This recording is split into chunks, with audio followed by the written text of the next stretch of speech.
eh, para hablar del acto colación. Y usted dirá, un acto colación, ¿cuánto tiempo, cuántos años tiene la UNAM y cuántos actos de colación se habrá dado? Ahora, lo charlábamos recién con el profesor Cristian Garrido, eh, hay que, después de la pandemia, se arrancó otra vez. Buenas noches, ¿cómo estás? Buenas noches, muchas gracias por la invitación. Con Muy mucho gusto gusto. estar acá. Cristian, eh, lo hablábamos recién, ¿no? Es el- el primer acto de colación así eh, público, con seguramente familiares y demás, ¿no? Los actos de colación de la Facultad de Humanidades y Ciencias Sociales siempre han sido muy masivos, con mucha participación. Somos una facultad con un gran número de graduados y graduadas que además vienen acompañados de familiares y amigos. Por lo tanto, Claro.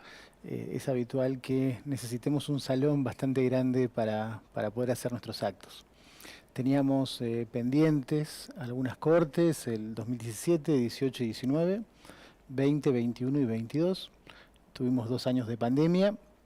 Desde el 22 comenzamos a retomar la presencialidad. Hoy por hoy estamos con presencialidad plena y con ello estamos también recuperando las actividades que son habituales en el funcionamiento de la institución. Uno de ellos son los actos de colación. Entonces lo que hicimos fue organizar en 2 días. El día lunes arrancamos a las 16:30 con 3 cortes, 17, 18 y 19. Y al día de hoy, hasta hace un rato, estuvimos con las cortes 20, 21 y 22. Ujú. En esa última corte seguramente es la que se atravesó fuertemente la pandemia, ¿no? Y claro, tenemos las últimas cortes 21 y 22, 21 y 22. son ya las que, claro, han tenido el impacto de la pandemia, son 2 años de pandemia. Ujú. Un número importante de graduados y graduadas. La Facultad de Humanidades tiene 18 carreras actualmente vigentes, son entre carreras de pregrado y grado. Este año abrimos una nueva, que es el profesorado en Ciencias de la Educación, profesorado universitario en Ciencias de la Educación, que se suma a las 17 carreras que todos los años abren inscripciones. Este año ya hemos abierto inscripciones el 1 de noviembre. Ujú. Así que bueno, el día lunes tuvimos más de 250 graduados y graduadas y el día de hoy superamos los 300, con una excelente participación. El Salón Eva Perón del Centro del Conocimiento repleto, Repleto. repleto.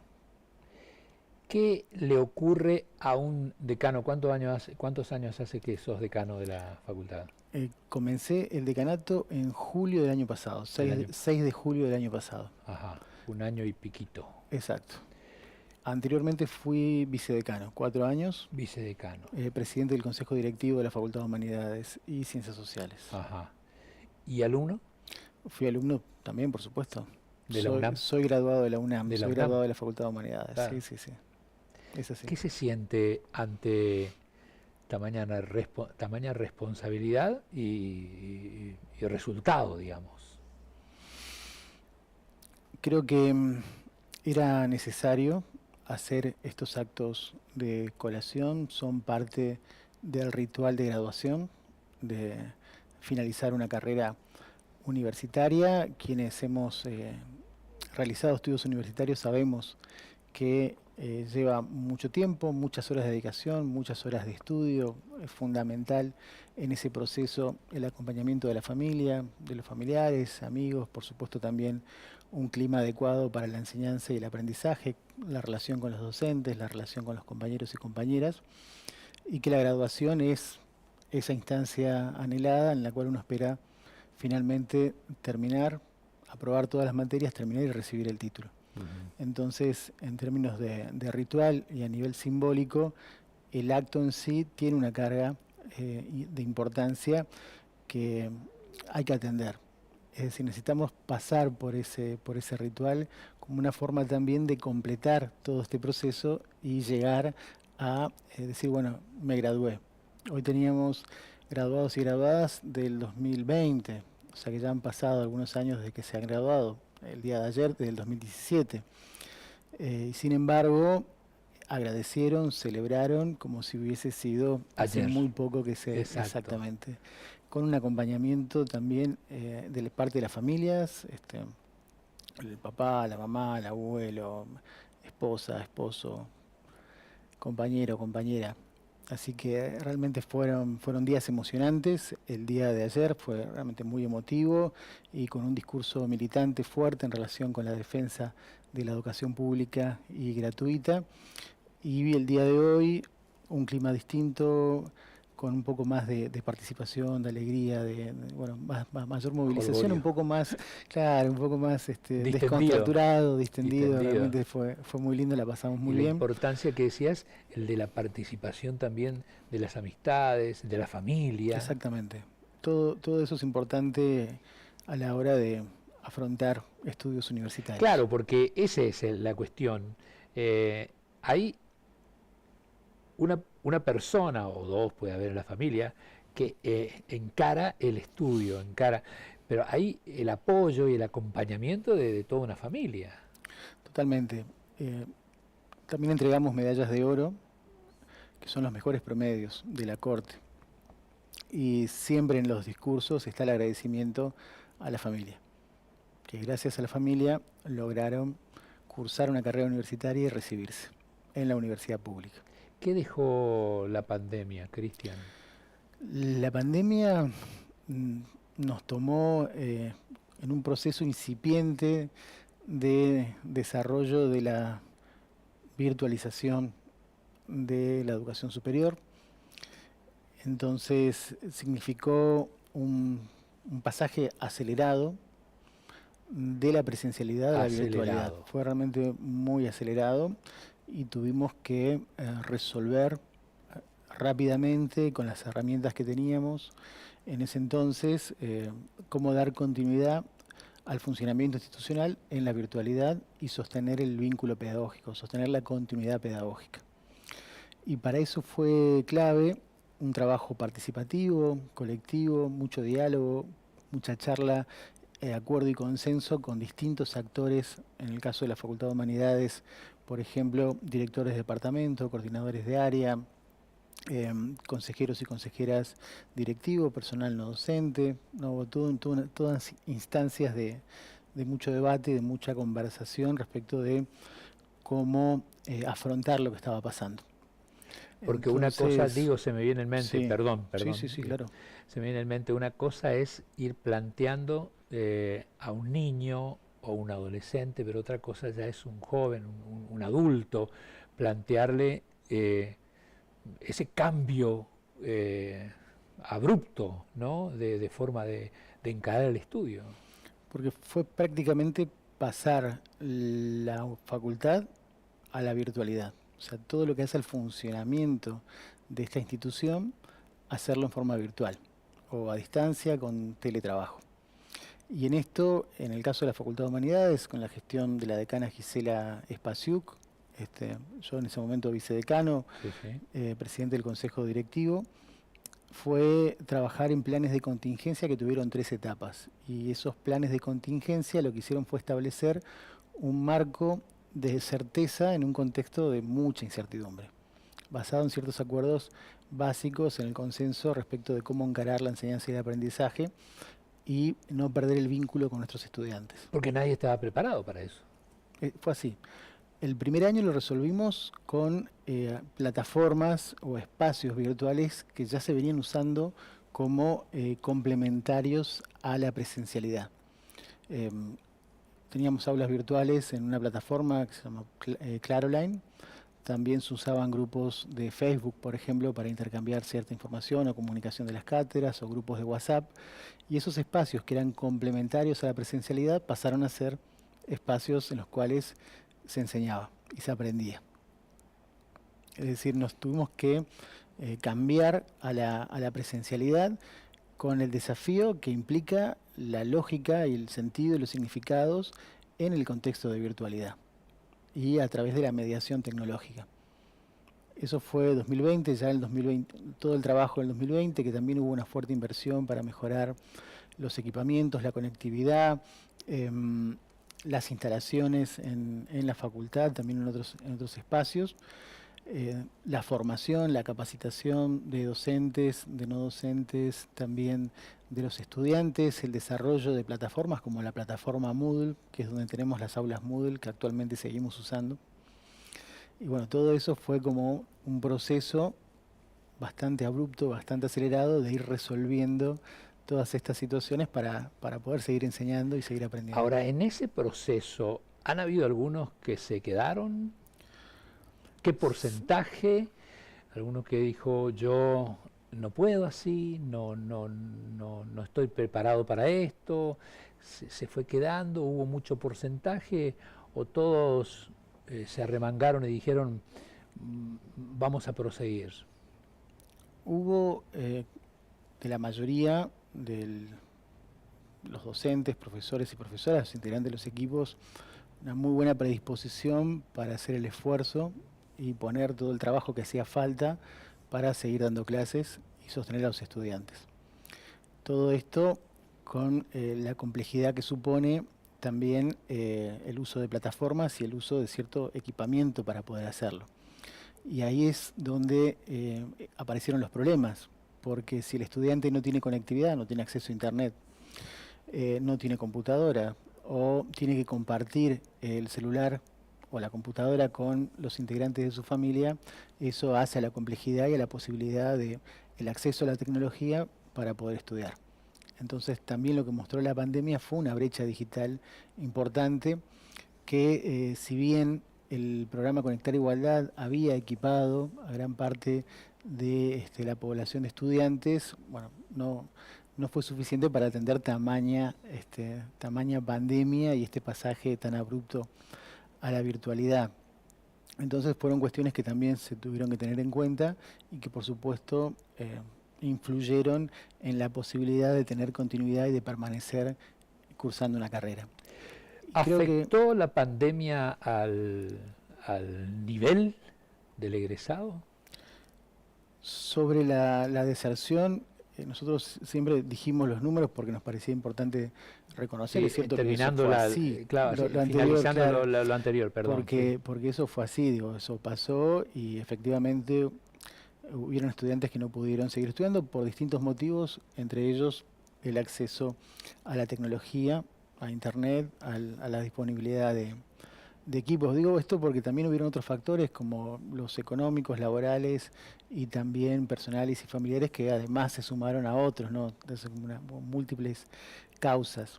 Y estábamos hablando más aproximadamente de un 30% de desgranamiento a nivel universidad, a nivel unidades académicas. ¿Es un número importante? Que es un número importante y que varía de carrera en carrera, claro, ¿no? Entonces, claro. por eso también, luego de 2 años de virtualidad, fuimos retomando la presencialidad plena, que hoy por hoy, a 2023, estamos funcionando con plena presencialidad y haciendo un esfuerzo por ampliar la matrícula y por otro lado trabajar en la permanencia y el egreso de nuestros estudiantes, que si bien se hizo fuertemente durante la pandemia también trabajamos fuerte en el egreso, es cierto que hubieron estudiantes que lamentablemente no pudieron seguir sus estudios y que bueno, estamos tratando de recuperarlos. Entonces bueno, es más o menos el porcentaje de estudiantes que perdimos en la pandemia. Está bien. Y después preguntábamos sobre el nivel. Y el nivel académico, eso fue muy preguntado durante la pandemia, también cuando estábamos saliendo de ello, y lo cierto es que lo que se hizo fue trasladar el aula presencial al aula virtual, manteniendo 2 instancias en términos, por un lado, de la sincronicidad y por otro, lo asincrónico. Y lo sincrónico puede ser presencial en los espacios virtuales, por ejemplo, a través de una sala de Zoom o una sala de Meet. Eso da presencialidad. Y nosotros también trabajamos en esos años por adquirir salas de Zoom con capacidad para muchos estudiantes, y bueno, que tuvieran estabilidad y demás como para poder dar las clases. Hoy por hoy, la presencialidad en los espacios virtuales, si hay sincronicidad, se entienden como presencialidad. Claro. Entonces, uno puede dar una clase estando presente, con estudiantes presentes, estudiantes en una sala de Zoom y están presentes. Hoy ya es fácil escuchar la presencialidad incluso, es la sincronicidad. Claro, es fácil escuchar hoy no solo en ese ámbito, sino también quizás desde el ámbito empresarial. Es decir, vengo de una reunión, ¿no? Y resulta que esa reunión era virtual. Exacto. Y el otro tema que me apuntan desde producción, que me parece interesante también, ¿qué aprendizaje dejó la pandemia para mejorar, digamos? Sí, nosotros creemos necesario trabajar en el desarrollo de carreras totalmente a distancia, ya sea de pregrado, grado y posgrado, porque hubieron muchos estudiantes que pudieron retomar sus estudios gracias a la virtualidad.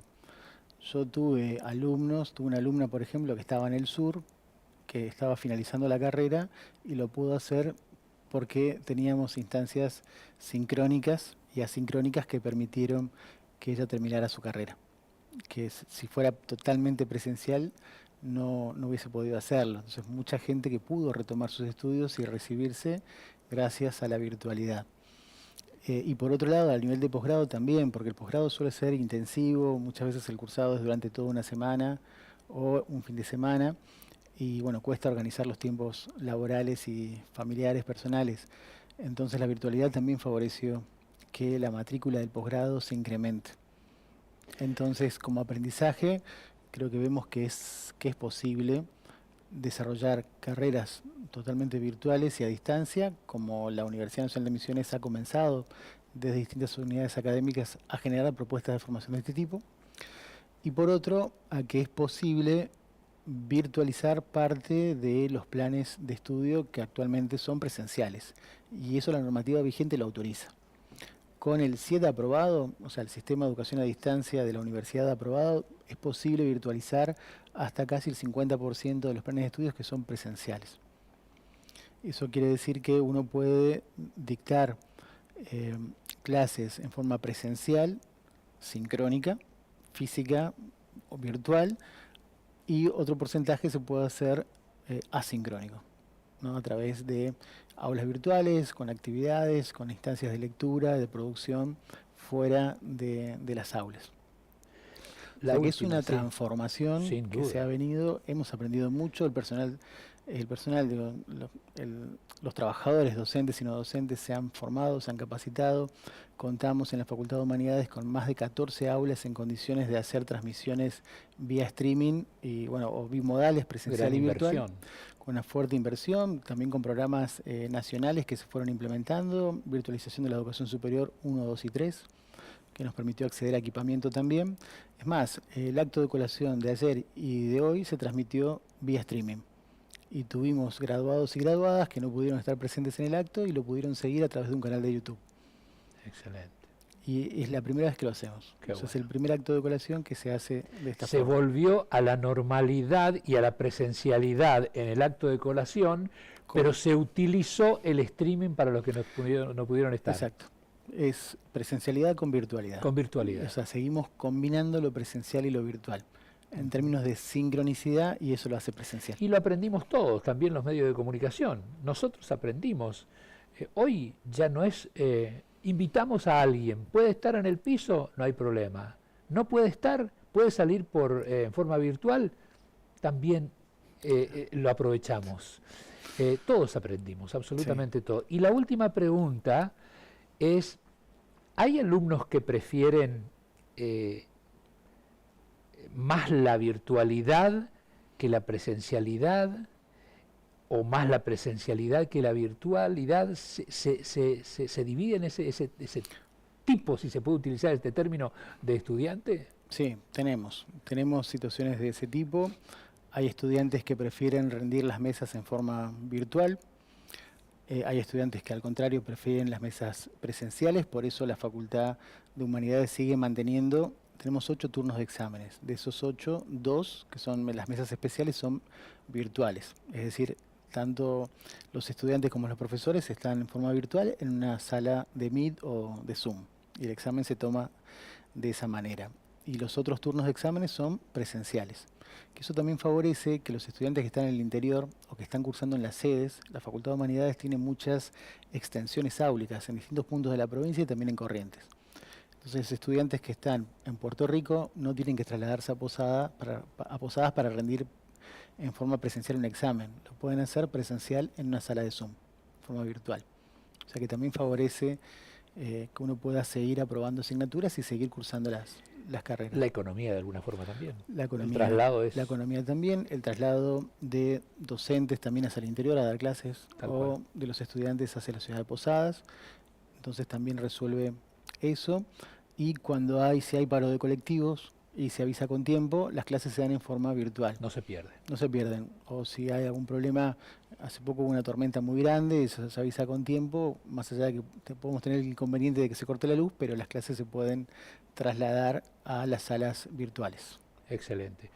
Seguramente quedan muchos otros temas para tratar, pero creemos haber abordado en este contexto los temas importantes. Seguro que sí. Yo creo que estamos atravesando un proceso de cambio y transformación de la universidad en relación con la mediación tecnológica sobre el aprendizaje y sobre la enseñanza y de qué manera eso impacta también en la forma en la cual entendemos el conocimiento y cómo se resignifica el conocimiento a partir de esa mediación tecnológica. Y que si a esto sumamos la inteligencia artificial, que creo que la inteligencia artificial viene pasando, está pasando y tenemos que hacer algo también con eso porque es un proceso de transformación y es una revolución que se está dando y que seguramente va a implicar también grandes modificaciones, grandes cambios. Excelente. Decano, gracias por venir, muchas gracias. No, muchas gracias por la invitación. Sé que hizo un esfuerzo, Cristian, porque venía de los actos hace algunos minutos antes de entrar al piso y decidió estar con nosotros porque creo que es importante también poder transmitir, visualizar si se quiere, fenómeno que se da con esta nueva presencialidad y que haber pasado los tiempos difíciles de pandemia y cómo se presenta y cómo se encara el estudio en estos tiempos. Así que muchas gracias por tu presencia, muy amable. Gracias por la invitación. Creo que es interesante hablar sobre estos temas y poder contarles también a la comunidad por supuesto. Cómo se está trabajando, qué pasó con la virtualidad, porque suelen preguntar y bueno, eso quedó atrás con la presencialidad y no, lo cierto es que eso hemos aprendido mucho, sigue estando presente. No fue todo negativo. No fue todo negativo. Tal cual. Gracias por venir. Muchas gracias. ¿Nos estamos despidiendo? Nos estamos despidiendo de nuestro encuentro de hoy. Nos vamos a reencontrar, si Dios quiere, el próximo martes acá en Misiones 4, acá en el foro. Muchas gracias y muy buenas noches.